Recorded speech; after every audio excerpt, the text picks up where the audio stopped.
have that one person in our life who just refuses to understand asexuality. Like, you try and explain it with the dictionary definition, you try and break it down, and still, they're hopeless. For these people, you need analogies. You need to dumb it down for them so even an idiot can understand the concept. And I am here to help. So, let's begin. So everyone has a favourite type of donut, right?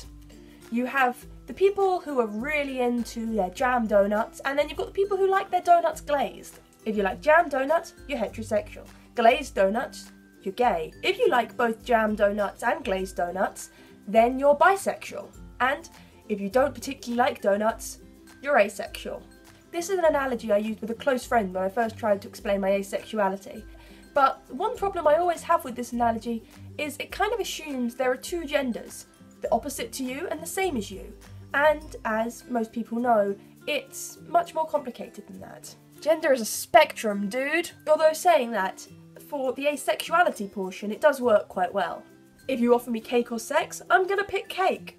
The problem with this analogy is it's oversimple. It equates asexuality with simply not being interested in sex. There are quite a lot of asexual people who would still pick the sex, or just really hate cake.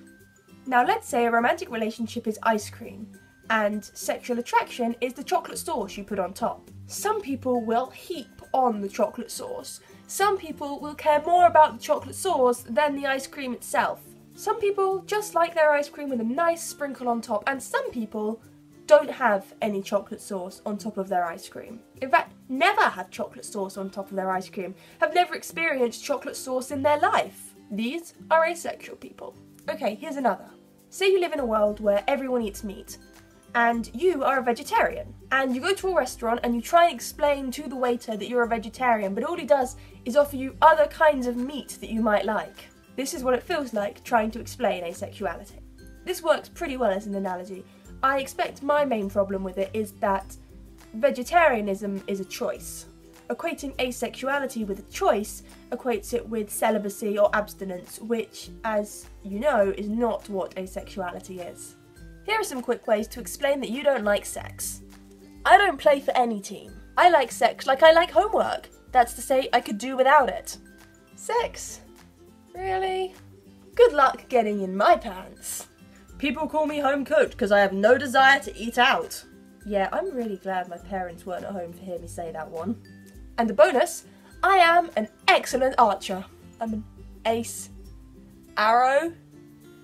And okay, so a lot of those were very silly, but I'm sure there's something there that you could actually probably use to help explain your asexuality to someone. But now I want to share my favourite analogy about asexuality and trying to understand sexual attraction as an asexual person that I've ever heard. Credit where credit's due, I believe this analogy was originally written by writingforfactorx.wordpress.com, and don't worry, I will link the post in the description below so you can see the original because they word it much nicer than I'm about to. So imagine you live in a world where, upon reaching maturity, everyone is given an elephant. Now, it's an invisible elephant, only they can see their elephant, and you grow up waiting for your elephant. But when you reach the age of maturity that you should get your elephant, it doesn't appear. And then you start to wonder if maybe you do have an elephant after all. So you go to someone who does have an elephant and you ask them how they know they have an elephant. And they look at you like you're crazy because, well, duh, it's right there, can't you see it? Eventually, you realise you just don't have an elephant.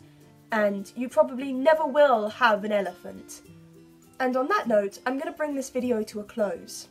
Quick thing before I go, I recently got a Twitter, @Don'tKillBirds. I'm looking for cool ace people to follow, so if you follow me, I'm most likely going to follow you back. As always, I have a Tumblr, don'tkillbirds.tumblr.com, and a side blog, AmeliaAce. You are welcome to follow both of them. The links to all of those and my Twitter will be in the description. Bye guys!